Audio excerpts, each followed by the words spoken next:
We have 2 minutes to go. 2 minutes to go. We have 2 minutes to go. 2 minutes to go. We have 2 minutes to go. 2 minutes to go.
All right, Madam Host, we're on. Okay, welcome to another episode of Motivational Monday, where each one teach one. Myself and Wendy, we are here tonight with part 2 of Parent versus Parenting. Today, we open our eyes to a new day of light and love. It's another chance to begin again. Keep your faith. It will never fail you. I hope this season brings new adventures, new perspective, spiritual alignment, softness, and success. And it is full of vibrant and golden energy, joy and inspiration that heals every part of you. In Jesus' name I pray, amen and amen. Wendy, welcome again. Thank you so much. It's always a pleasure, you know. And we can't leave the people hanging. We had to oblige you part 2. Yes. Okay, so I just want to do a birthday belated shout out to Joanne Baker. Happy belated birthday, Joe. And today we have Suzette Lemasi, Mazion, Abigail John, and my cousin Ruth in Barbados. Happy birthday. May God continue to bless you guys richly. All right. Okay, Wendy. I have one birthday tomorrow. This is a birthday for tomorrow, though. So yes. Tomorrow is my bishop's birthday. Bishop Dr. Gary George from Jesus Elam International. I want to wish him a happy 62nd birthday. Amen for that. So, amen. Word of the week, Wendy. What we have this week? Well, girl, word of the week. Word of the week. Phyllis, the word of the week that I chose is empathy. Right. I chose the word empathy, and I want to share why I chose the word empathy. And it ties in beautifully to what we are actually discussing this evening. Right. And one of the things that I like about the word as well is sometimes people mix up the word empathy with sympathy. Yes. So I want to bring a bit, I want to bring a bit of clarity to each and every one, wherever you're joining us from, wherever you're chiming in from. Welcome to Motivational Monday. Phyllis is the host, I am the guest. So we use empathy shown in terms of compassion and understanding that we give to each other. Sympathy is more a feeling of, I don't want to use the word pity, but we use sympathy when we're in mourning. Yes. So sympathy is more for in mourning, and empathy is how we show compassion and understanding. And we will get a deeper understanding of why I chose that word as we progress. Yes. Okay, great. Yes, as we progress, they will see, but this is why she chose the word. All so right. That is your word of the week. Your word of the week is empathy. Great. And over to you now. Yes, we have a health segment, and seeing that October is Breast Cancer Month awareness. We are going to just shout out some common cancer in women in the United States. And the second most common cause is breast cancer. It's good. It's a good time to talk about how women can be proactive about prevention. And here's 8 steps. 1, maintaining a healthy weight. Number 2, eat a healthy diet. Number 3, quit smoking. If you're a smoker, quit smoking. Number 4, consider breastfeeding. This is for persons who are having or pregnant or having kids. 5, limit alcohol intake. Now we could say that one again. Limit alcohol. Alcohol is associated with an increased risk of developing breast cancer. Women should limit the consumption to less than 1 alcohol beverage per day. Those who have 3 or more drinks per week after being diagnosed with breast cancer have a greater chance of disease reoccurrence. Right? Number 6, take your vitamins. Vitamins D may have a higher chance of developing breast cancer. Right? So they say especially vitamin D. So you can take vitamins, but especially vitamin D. Some studies show that the post-menopausal woman with lower levels of vitamin D may have a higher chance of developing breast cancer. Wow. Right? Something as simple as vitamin D. Yes. Number 7, breast self-exam. You know, we learn this while we're showering to always, you know, in the circular motion, you always check to see if for lumps and different things. Anything that you feel that is not supposed to be there, please go to a GYN. And number 8, get screened. We talk about screening. Some people start as early as 40 years. I saw Claudette, and you know, she was talking about how she went through with the breast cancer. But again, once it's running in a family, you're supposed to start as early, and if none, at 50. Wow. All right, awesome. So that's the health segment for this week. So Phyllis, just run through those 7 again. Okay, so number 1 is maintain a healthy weight. Number 2, eat a healthy diet. A well-balanced diet with plenty of plant food, fish, and olive oil can decrease the risk of developing breast cancer. Number 3, quit smoking. Number 4, consider breastfeeding. Number 5, limit alcohol. Number 6, take your vitamins. Number 7, breast self-exam. And number 8, get screened. Right. What was number 6? Number 6 is take your vitamins, especially vitamin D. Some studies show that postmenopausal women with lower levels of vitamin D may have a higher chance of developing breast cancer. Right. That's number 6. Yeah, and number 7 is breast self-exams. Right, self-examine those breasts. Yes, and number 8, get screened.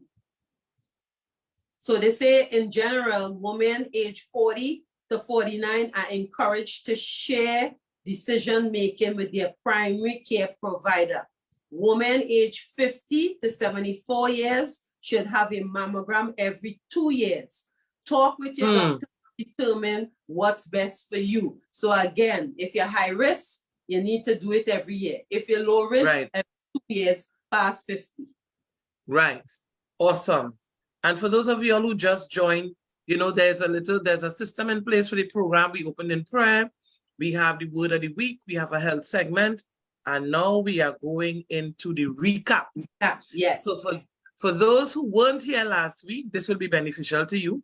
Those who were there last week, it's a recap for you.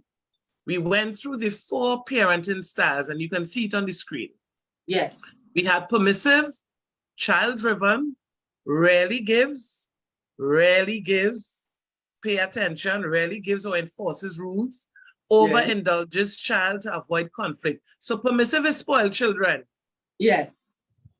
Neglectful, uninvolved, or absent, provides little nurturance or guidance, indifferent to child's social, emotional, and behavioral needs. That's when you neglect your child, literally. Yeah. Authoritative, solves problems together with child, sets clear rules and expectations, open communication and natural consequences, which is where the balance is. Yes. And then we had the authoritarian, parent-driven, sets strict rules and punishment, one-way communication with little consideration of child's social, emotional, and behavioral needs. That authoritarian mean, never use a word. Some of you parents need to stop being guntas. Yes. So this last one is dictatorial.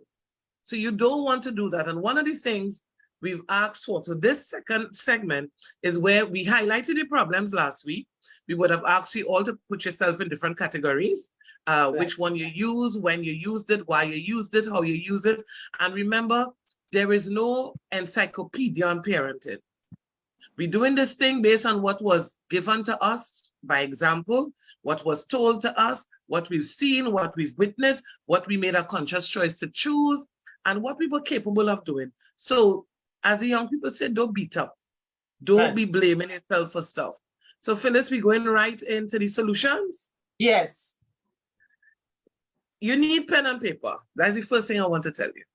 Yes, grab pen and paper. I know you all can look at the live again, but pay attention to some of the solutions that I came up with to share with you all this evening. Right. So I have 5 solutions. Okay. 5 solutions. And pleasant good evening to Patrice Superville. I'm just saying good evening to some people on the live. I'm seeing a UK, I'm seeing Deborah. Superintendent Claire Guy Allen is on the live. She is the head of our Special Victims Unit, Phyllis. She is responsible for the CPU, which is the Child Protection Unit, the GBVU, which is the Gender-Based Violence Unit, and the SOU, which is the Sexual Offenders Unit. So anytime I'm going wrong, I could get chastised on the live. Right. So Superintendent, thank you for joining us. Lystra, welcome. Claudette, Ornella, everybody else, my mom, everybody who's locked on.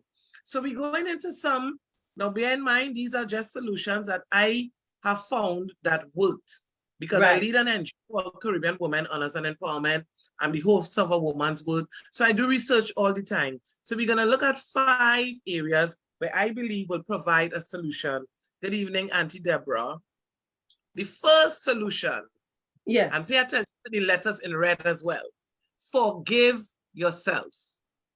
Okay. Forgive yourself, because a lot of times, like even on the live last week, we had some people who were saying, I did the best I could. Right. I did all that I knew. I didn't know that I could have done this. I didn't know that I had access to this. I didn't know that forgiving myself would allow me to forgive my partner. Forgiving myself would allow me to forgive my parents. Forgiving myself, you can't forgive people unless you forgive yourself. Yourself, right. Forgive yourself for whatever took place. You cannot turn back the clock. Correct. If you deliberately got pregnant for whatever reason in your teenage years, you probably didn't know better. You probably were bullied. You probably made the choice consciously for yourself and then realized, I probably should not have made this decision at this stage of my life. So forgiveness is a master key. Forgive yourself. Good evening, Davis. I'm glad to see some testosterone on the live. So we're talking solutions as it relates to the problems we highlighted last week with parents versus parenting. So we're saying forgive yourself. And Wendy, I think forgiving yourself is really #1 key, because as you say, when you're young and you don't have good guidance, a lot of things happen in your life. And then we end up now having kids and we end up being single parent because we didn't make good choices, because when you know better, you do better. So when you're young, you just be young and dumb, I just say. But, with life and going through life, adversities makes us stronger each time, and I think really and truly, you really have to forgive yourself first, and then you could move on. And I think forgiveness for yourself is moving in life general. Correct. Good evening. Annalene is joining us from New York. Alsuna Boswell, good evening. So the first solution to the problems we would have highlighted last week is forgive yourself. Right. And you don't need to feel sorry for yourself. You don't need to have a pity party. You don't need to want to end your life. Right. Listen to you do not need to want to end your life. You are not the first person with a teenage pregnancy. You're not the first person to make an incorrect or inappropriate choice, or a choice that may have gone against morals and ethics and religion and spiritual values and all these things that we tend to want to beat ourselves up about. Right. You cannot turn the clock back, but what you can do is you can accept responsibility and forgive yourself. So that was your solution number one. Right. Solution number two, open your mind. A lot of times we go about life with a fixed mindset. Right. Whatever they told us, whatever was written in the script for you for the last 45 years, you are sticking with that, and you are not opening your mind to technology, opening your mind to the fact that these Gen Zs and millennials think differently. You're not opening your mind to there could be another way. I don't have to be right. It's not even about right or wrong. It's what is appropriate for your current situation. So the second solution is be open-minded. Right. Open your mind. Shift from a fixed mindset to more of a growth mindset, because you're supposed to be 90% growth and 10% fixed, because some things, it is what it is and you can't change it. And so I think that is very important when you say open your mind, because sometimes, especially in your environment, how you grow, you're in a box, and you don't get out to that out of the box or the circle. So that's why, again, you have to choose friends or family for growth, for nourishment, because sometimes when you're with the same set of people, the same crew, your mom did this, you're just in a box. So I think opening up your mind to new things, new idea, as you say, the Gen Zs, you remember how we grow, they are on a different level, how we speak, how we communicate with them. We have to be more of a listening ear to them. And, we can give our opinion, but we have to listen to them, give them a chance to express themselves and be better in communication. Agreed. So that would have been number two, open your mind. Second solution. So your third solution, hope you all taking notes, and feel free to shoot up your questions. Communicate effectively. That is your C. Communicate effectively. Sometimes, and this is for both male and female, because when we say single parents, we tend to allude to the fact that single parents are women. They are single fathers. We have a Single Fathers Association in Trinidad and Tobago. We have a Single Mothers Association in Trinidad and Tobago. So when nothing we're saying this evening is gender biased. Right. We have single parents, single mothers who are doing a great job. We have single mothers who need help. You have single fathers who are doing a great job. You have single fathers who need help. So what we're saying, the third solution is communicate effectively. Some people don't communicate at all. Right. So for some people, we may need to say, start communicating. So how do you think we should get that across the board? Because this one, I think, is necessary, because some people do not know how to communicate effectively. Agreed. Especially when they have younger children too. I might say, oh, mama, you might say, shut your mouth, you talk too much. That's right. And things like that. And I don't think that should be said to children, because if a child is asking something, that means they want to know. Some children are slower than some. Some children might open up. Like my friend Phyllis, her daughter Nava is like, she's 7 or 8 and she's like done 13, 14 already, her mindset. Wow. You know, so, and she asks a lot of questions, and you will think, you know, even Phyllis sometimes tell me, you know, when Nava asks her X, Y, and Z, she wants to know how Nava know these things. So some children, you know, and then she can't shut her down. She has to tell her or sit down and watch a movie and explain to her, you know. So I think this one is very, very important. And I think, as you mentioned, that you see, children age differently. It's not a one brush paint all. And you could have 3 children and you will have 3 completely different children. And you hear parents saying, this one real quiet, this one does talk plenty, this one do this one does eat more. All your kids are different. So you have to communicate effectively with all your children according to your children. And the key to communicating effectively is being an active listener. So that Wendy, is why we have 2 ears and 1 mouth. Right. Teenagers, right? They tend to be a bit stubborn, or we will call it not listening. And sometimes you come across nieces, great nieces, who think they grow. How do we approach these kids? So first of all, one of the things that parents need to be mindful of, you see that age bracket between 3 and I will say 9? Yeah. Those are crucial years where kids adapt at a fast pace. Right. What they see, they do. What they hear, they repeat. So that is not the age bracket for you to, but she's just a child and she or he is sitting on your lap and you're having an adult conversation. Right. Back in our days, it used to be not even go in your bedroom, you know. From the time you saw the adult coming, they disappear. Yes. Because you just knew, and sometimes if you ain't disappearing quick enough, you get the eye. Yes. And that was communication that we understood. So when you communicate effectively, that after being an active listener, you have to actually have the conversation. This is what this means. When adults are visiting Daddy and I, you need to go in your bedroom because you are a child and we are adults, and there are conversations that you will not be privy to at this age. Everything in life is a timing. Everything in life is seasonal. You have to talk to your children and explain things to them. You cannot assume that your children will understand. Right.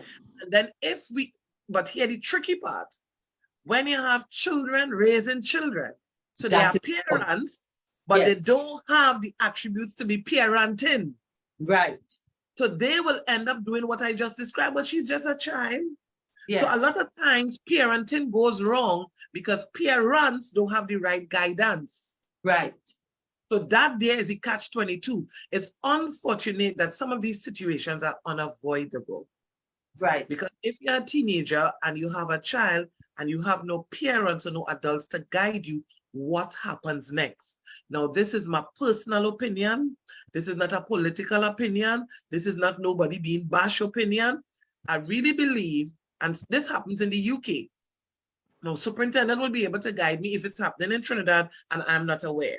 From the moment you enter the hospital space, unless you decide to keep your pregnancy hidden and you make a child at home, we obviously can't help you because we don't know. Right. But if you enter the system, the medical system, the health system, as a 14-year-old who's pregnant, from the moment they see your birth certificate, because you don't even have an ID card, you don't have a driver's permit, you must have a birth certificate. We hoping that you have a birth certificate. And they realize that you're a teenager. That's supposed to trigger something in a red flag. A red flag. So from the health environment, the hospital nursing or whatever it is, somebody need to be alerted. So I think I want to say 100% believe that the police is notified first, because they will then look at whether you got pregnant by rape, whether you got pregnant by choice, who is the person responsible for your pregnancy, because you're entering into legal ramifications now. So the police is the first ones notified from the health system. I believe that is taking place because that is why Superintendent Clegg Allen and all those units are set up. After that, what happens? There's a question mark. Yes. Is it that there's a monitoring and evaluation taking place? Is it that there is a group or a section in society that now offers parenting skills to this parent? Yes. Is it that they are monitored? What causes foster care? What happens next? Is this parent allowed to continue school while the system parents the child? That is the Johnny Cochran question that I've always had. Right. And I'll keep looking at the live because I'm sure that superintendent will shoot me a message on that. But right. Communicating effectively has repercussions if it's not done properly. You can communicate, right. People cuss out people and call that communication. Right. But you have to communicate effectively. So for those of you all who are now joining the live, I'm seeing a lot of people joining. Hi, Sharon, Marsha, Lomas, Julia, Janetta, hi mom, June. A lot of people now joining the live. This is part 2 of parent versus parenting. And we established last week that once you have a child, you're a parent. You are a parent once you have a child.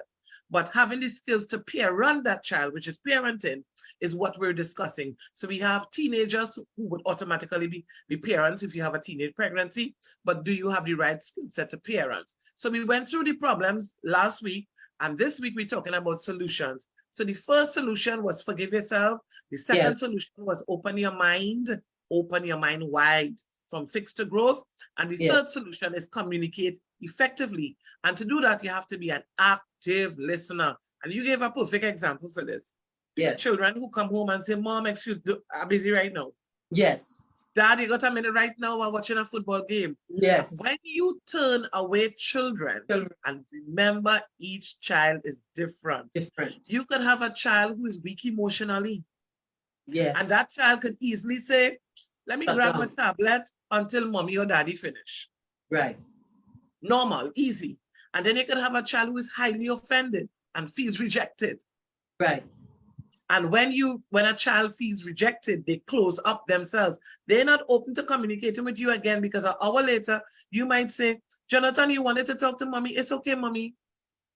Yes. Whereas you could say to Hazelland, you wanted to talk to me earlier? Yes, mommy. What I wanted to tell you was, right. So to thine own self be true, you have to know your child, which means as a parent, you have to be observant. Very. Your child can be 3 years and you don't know your own child. Correct. So communication is key. And I want to flip the script as well. When we talk about communicating effectively, we're not just referring to parents versus parenting or parents versus child. The parents should communicate. Mother, father, communicate. Yeah. At the end of the day, no matter what took place to break you all up. Let's deal with the breakups first, and then we could deal with the marriage and those who live together and stuff. If you have impregnated someone, this is for the young men. Yes.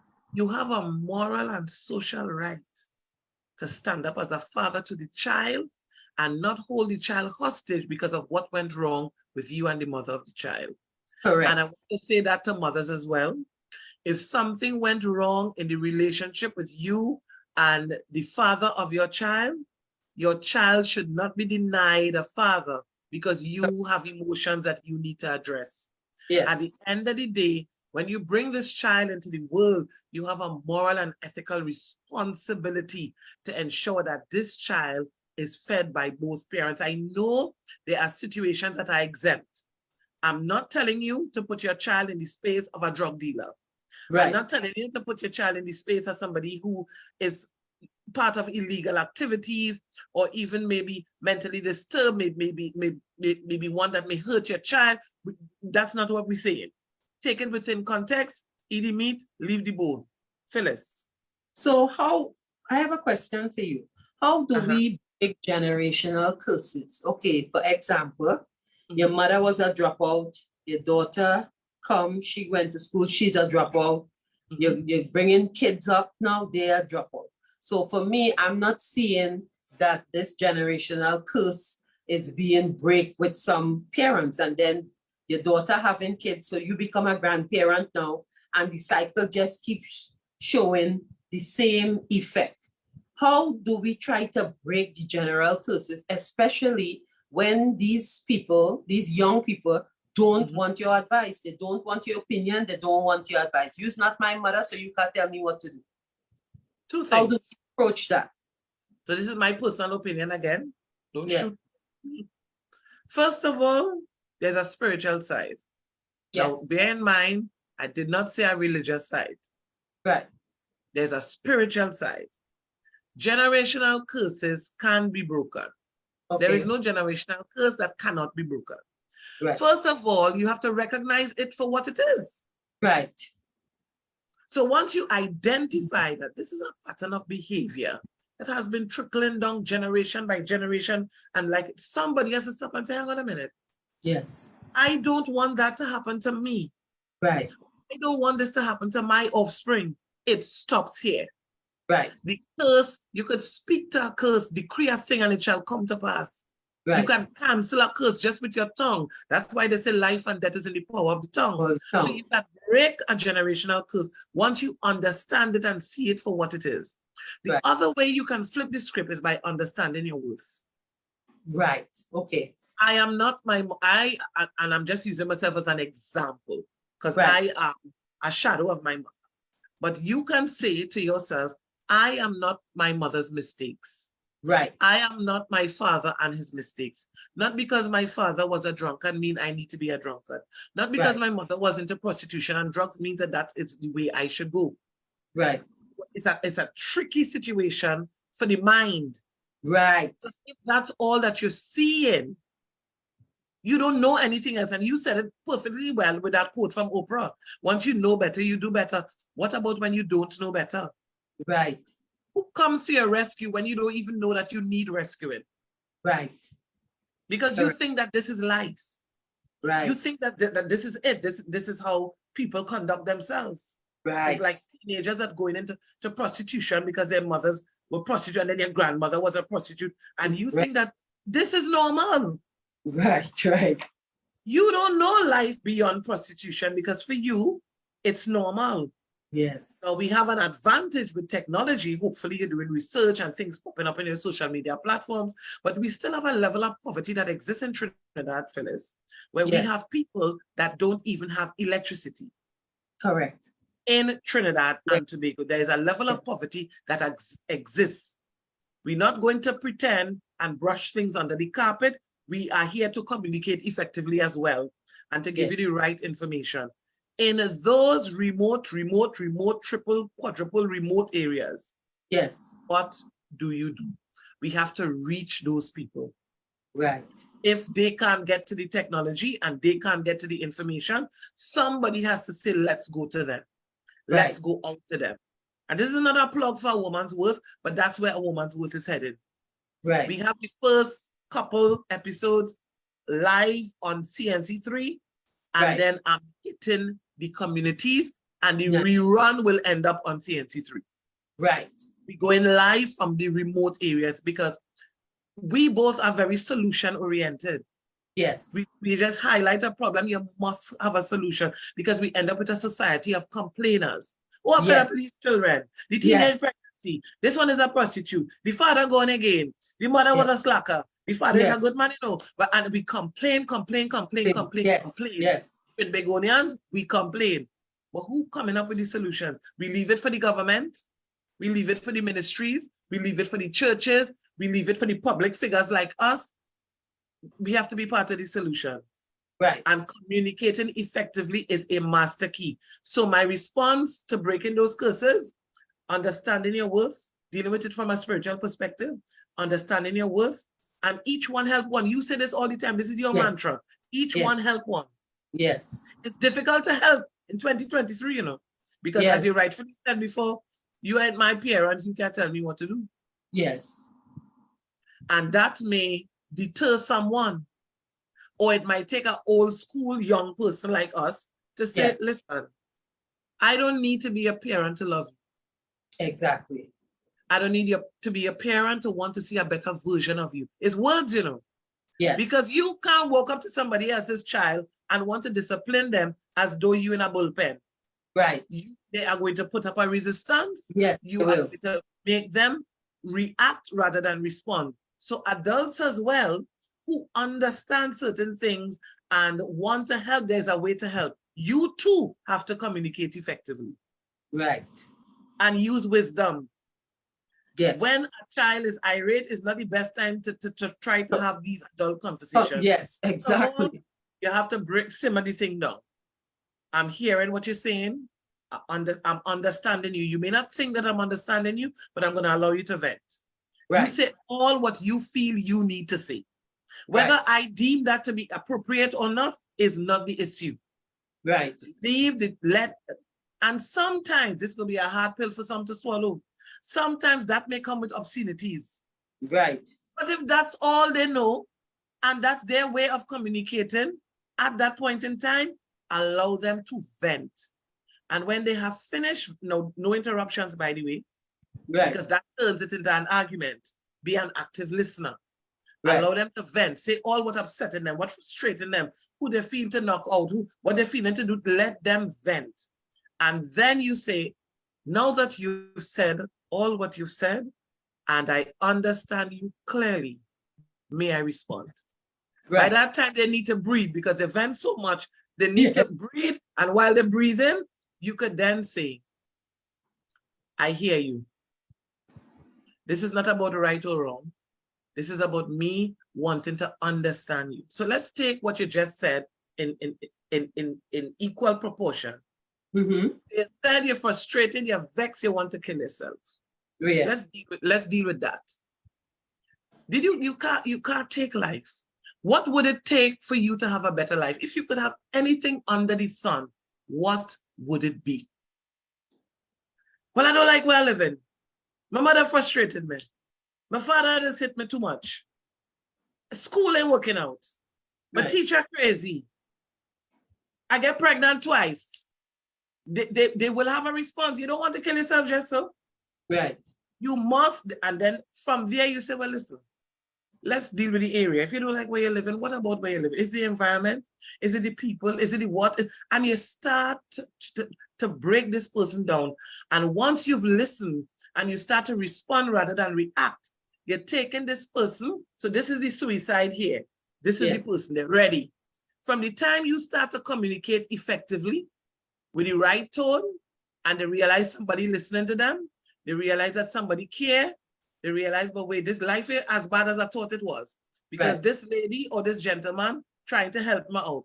And you realize, but wait, they will realize, they may not say it to you, but they will realize to themselves that suicide is really the best option, because this is what I want to become. This is what I want to do. This is what I want to embrace. And you now give me some hope.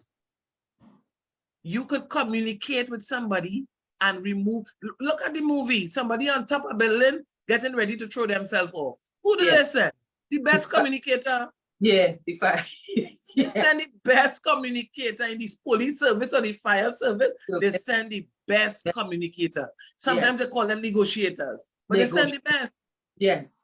Because you can't shout at somebody who on top of it, you better come down from there. No. Want to dive. Yes. So communication effective communication save lives. Nice. Effective communication could eradicate poverty. Right. Effective communication could decrease crime. Effective communication could eliminate teenage pregnancies. Effective communication could bring parents together. You may not rekindle the relationship you once had when you were in it, but communicating effectively could make two parents realize, you know what, this is not about us. Right. And somebody has to be the bigger person. It can't be, well, he who talked to me, how he felt like speaking to me, and he did this, and he did and he ain't making the first move, and is when he ready to apologize. Forget all of that. Right. It's about the child. Sometimes parents caught up in their own emotions and a set of banter and who's right and wrong, and you're bringing them up for maintenance. And what is all of that? Yes. What is all of that? Communicate. The courts don't need to be so crowded if we could just communicate as human beings. When you go to court, some of these, when the father have maintenance issues, when you go to court for these maintenance, the first thing the judge will say is there an option for you all to communicate? Right. The first thing the judge asking you about is communication, because everybody want to kill everybody. You find he should be paying maintenance. Now, I'm going to plug this in. Young ladies, women, teenage mothers, I'm talking to females right now. Be careful with God's men. Right. I want to say it just like that. Be careful with God's men. It will flip just now, don't worry. This is not a banter to the women, but be careful with how you're treating somebody that was created by God. The same way us women are created in his image and likeness, so are the men. So when you carry a man to court for 10 years and have him paying maintenance only to realize the child is not even his, those things are right. Be touching everything, you know, those things are right. Yes. It's not right. So to me, I don't know if some sort of legislation needs to change, but from the moment you bring up somebody for maintenance, paternity test. Yes. I have seen too many men pay maintenance for children that aren't. No. Yes. And you're not even allowing the gentleman to even see the children. So there's no communication, nothing, but you need the money. But gentlemen are coming to you now, because it's not just about the women. If you weren't there, your name couldn't call, is what people say. Right. But you may not be the only person who was there. Correct. So then you need to protect yourself. It's free. We're talking parents versus parenting. Young men, protect yourself. Ladies, be wise with the choices you're making. So that was number 3. We said good while with number 3. Wait, so remember, before you move on, I want to ask you one question. Mother and father who not getting along, speaking in front of the child. Could you go on that one for me, please? Sure. There are some things you do away from your children. Right. You have to let wisdom prevail. At the end of the day, children have favoritism with parents, whether we like it or not. Whether you're closer to your mother or you're closer to your father, or you get along more with your father or you get along more with your mother. And children will tend to take sides. And then parents should not be poisoning children's mind against the next parent. Right. You know, but with your father, you know, your father is a fool. How could you tell a child that? Exactly. These are things parents are saying. And then that child is going to go away with that in their mind. But to answer the question, if there is a discrepancy, or if there is something that may not be right, some things you have to let slide and discuss it away from the child. Okay. Some things you can address in front of the child, but using a bit of tact and diplomacy. You cannot be cussing out your wife, who is the mother of your child, in front of your child. If your child is seeing you disrespecting their mother, two things could happen. The child could get defensive and go on the mother's side and wonder about how daddy could be talking to mommy like that. Or the child could then believe that this is how it is. Yeah. This is how it's supposed to be. So the next man that talk to your child like that, your child accept it as the norm, because that's all they know. Right. So these are things we want to address. Thank you. Not a problem. Hi, Julie. Hi, Dawn. Hi, Irby. Hi, Francis. Hi, Sharon. Everybody chiming into the live. Don't feel free, rather. Shoot your questions, ask, give your opinion. Feel free to do that. So the third solution, first was forgive yourself. So I want to tell you, go over it for the ones that just timed.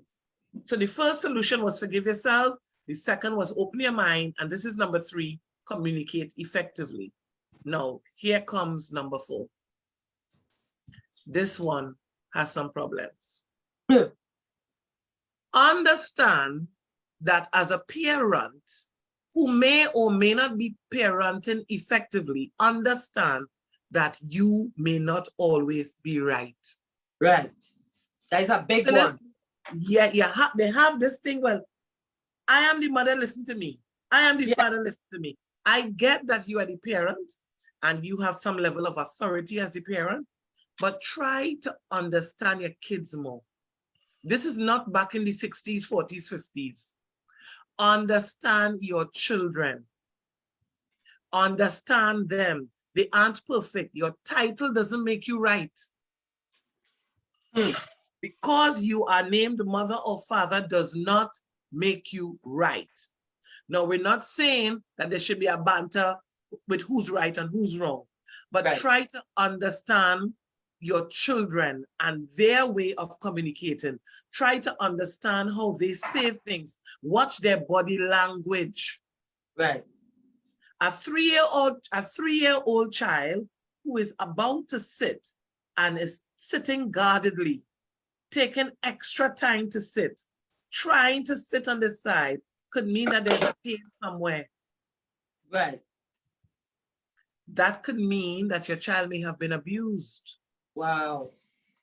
That could mean that your child sat somewhere and damaged somewhere and didn't know how to communicate and needs medical attention. But you wouldn't pick these things up if you're not paying attention and trying to understand your child. Some parents know their children to a T. That's not how she normally works. Yes. That's not how he normally operates. So they will understand that something is not right here. Something is abnormal. Right. But if you're not spending quality time with your children, you will not understand them. So parents and grandparents have to be more vigilant, have to really pay attention. Yes. Pay attention to your children. Observe. Take notes. Ask questions. Yes. Understanding is a master key. And I want to say this bit again. Your title doesn't make you right. It doesn't mean that you should be disrespected though. Right. But try and understand. Sometimes a child is, these young people speaking in their language. Yes. Speaking in your language. They may say something that you may find offensive, but for them, but that is how we speak. Yes. As the latest slang or the latest whatever. Try to understand. And then you can then bridge the gap by going back to the third one by communicating effectively. Right. I heard what you said. I understand it's the slang of the day, but it could be deemed inappropriate. Correct. It is obscene. It could be offensive. Yes. When you speak, do you want to offend others? Right. Not really, Mom. I didn't mean to. Okay. So then I'm not saying that you're wrong. I'm just saying that you need to pay attention to who you're communicating with on that level. Right. If you're speaking to your peers and your peers understand that language, no problem. Correct. But try to understand on both sides of the divide. And this understanding thing is where we talk about the village that once raised the child and current parenting, bridge the gap. Right. Everything from a village that once raised a child is not, I wanted to say may not, but is not appropriate for 21st century parenting. Correct. Correct is right. Everything that is available via technology and social media in the 21st century is not appropriate. So we have to find a way to bridge the gap, and we can only bridge that parenting gap by trying to understand each other. Right. So parents need to be on this thing here. Yeah. Parents need to, as you say, be vigilant. They were a child too, so sometimes I think you need to put yourselves back into the position that you were in before you go and attack the children. Or you will want a child also. Yes, definitely. Definitely. Yeah. So one of the things I'm seeing, Al-Suna is saying communication starts with the gift of listening. Exactly. It does. Yeah. So the final solution, and then we open to discussion. Yes. Sacrifice. Sacrifice. We don't like to sacrifice. From the moment you become a parent, your life has changed. Completely changed. Completely. And there are some sacrifices you would have to make. You would have to make. I wonder, I want you to say that again, because some people are hearing, but they're not listening. You understand? Once you become a parent, this word on the screen here kicks in like a tsunami. Sacrifice. You now have a child to breastfeed. Yes. You can't be out partying 24/7. You are going to starve your child to death. And that is not your mother child. No. Your mother cannot breastfeed your child. Yes. The father of the child cannot breastfeed the child. Right. The neighbor and your girlfriend cannot breastfeed your child. You have to sacrifice some things. Now, I understand that it is not as black and white as that. Right. Because if you're a teenager, sometimes your pregnancy may be a rough one, and you may not be able to breastfeed and all the rest of it, but your life has definitely changed. Yes. You now need to understand what you got yourself into, whether willingly or unwillingly, and what do I need to do to maintain this thing? Yes. Sacrifice is a key, a master key. Sacrifice. Some of the young ladies are forced to sacrifice school. Yes. Because you can't be going to school with a big bump. No. You would have to sacrifice school. It may be short-lived. It may be for a period of time. You have to sacrifice doing the things that you're accustomed doing, because Yes. although you may be a child, you have chosen parenting. Yes. That's a choice you made. Life is a reflection of the choices we make. Yes. We have to be able to accept responsibility for the choices we make. Gentlemen, don't think we bashing ladies. Actually, we're not bashing anybody. We're just saying what is. Yeah. Stop being sperm donors. Yes. If you have confirmed that you have fathered a child, not because you grew up without a father and you believe you did well, means that the child should grow up without a father and you just be absent. Right. Sacrifice. Sometimes you have to sacrifice relationships based on the choice you made. Yes. Now there's some single parent, two fathers out there who really make a lot of sacrifices for the children, just Yes. like single mothers too. You know, Correct. we're not bashing them. We're just saying, you know, make better choices in your life. Think Yes. before you act. Correct. When I say 5 minutes of pleasure is a lifetime of pain. Yes. And that's why we have so many sperm donors out here today. Yes. And gentlemen, value yourself. Yeah. Understand your worth. This is a bit that the women know all too well. Well, some of them. Men need to understand their worth as well. Yes. You can tell me you have 12 children for 12 different mothers. What's wrong with you? Yeah, I was talking to somebody and they tell me they're dating this guy and he has 15 children or something like that. And it's her friend. And I was like, 15 kids with different women. What kind of example is that? You think you'll be the 16th and he don't care, so you're going to the 17th. Make better choices.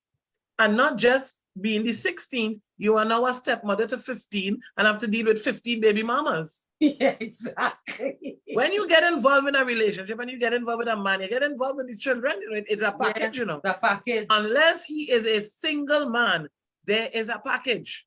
Yes. There is a package. So Phyllis, that's the acronym for everything we just discussed. Focus. Focus on you. Focus on the fact that you're a parent. Focus on the fact that you now need to adopt parenting. Focus on the fact that you have a moral responsibility to bring these children up the best way you can. Right. There's help around. Everybody's situation is different. Google Ministry of Health, Ministry of something, TTPS, yes. Child Protection Unit, Children's Authority, 555, 999, 911, the Gender Affairs Unit, yes. Office of the PM. We have so many areas that we need to focus on. I'm seeing people joining. What we did this week is we found solutions for the problems we highlighted last week. Right. And the acronym for focus are your solutions. F, forgive yourself. O, open your mind. C, communicate effectively. U, understand. S, focus. So that is your acronym for focus. So Phyllis, what you thought? I think that I love the acronym focus. I think I'm going to keep posting it on my Facebook page too and on Instagram, because I think, number one, forgive yourself. Focus. Yes. Number two, open your mind. Yes. And we have to always keep asking God to renew our minds, right? That's right. Number 3, communicate effectively. This goes all through the board, not only as a parent, in your job, in your everyday life. Right. Number 4, understand, compassion, understand the difference in life and the way how things are. And number 5, sacrifice. What most of us as single parents, I'm speaking for myself, did the sacrifice, because you want your child to have the best, you want your child to have the things that you didn't do, and you want to make sure and still go back to school to make sure you attain your goals. That's right. Sacrifice is not only like, it's not a death sentence. You're sacrificing to be further on in life, to be where you are, to enjoy the best of what life has. Correct. Yeah. Sacrifice. I mean, parents sacrifice for you. Yes. Yes. It's a baton that is being passed on. But out of all the acronyms, Phyllis, which one stood out the most for you and why? I feel number 1, forgive yourself. Because for me, I could talk for myself. At the age of 18, I got pregnant. And if I had known better, I may not have gotten myself into that situation. But as you say, I didn't have a mother to sit down and really talk to me to say, hey, if you're going to die unprotected, you will have a kid. So I had my kid, not planned. But I always remember one thing my mother always taught me. She said, with or without a father, your child will live. And at the age of 18, when I had him, I started to work at a young age. And I know that I never wanted to be a single parent to any other child. That's why I only have one child. So I made this decision at a very young age. And I make a lot of sacrifice, Wendy, a lot, Yes. And I had to open my mind. I had to communicate efficiently and effectively. I had to understand, and I had, again, sacrifice. So everything you talk about here is a reflection of my life. Wow. And I say, thank God that I always have praying parents that, they never leave me or forsake me. And when I got pregnant, I had to be focused. Yes. So you see, one of the blessed ones. Yeah. Yeah. Awesome testimony. Yeah. You see, one of the things that you did is you accepted responsibility, and you acknowledged when you got pregnant at 18, we would have just come out of school. Yes. That although you got pregnant, there was a damn moment. Damn, Phyllis. If you did, if you didn't. And you realize you're making a mistake again. Yes. So you realize as well that children ain't cheap. No. And I had to go back to YTEP. I had to go back to evening classes to get subjects. I had to go and finish. You understand what I'm saying? Yeah. But Wendy, what I can say is, as a little girl and you have a dream, your dreams can come true, because I got the opportunity to Africa. I always wanted to be a flight attendant, but I'm working for an airline for the past 17 years. So God is good. Whatever you want, speaking things in existence, Correct. And I always say the spoken words, always speak positive in your life. That's and if you're around negative people, you're getting away from them. Speak Correct. It in your life. Whatever you want, you go for it. You can do it. If it takes 10 years, you will do it. Never give up. Never give up. That is excellent advice. Don't give up. You are not your mistake. To the men and women, I saw Francis just came on the live.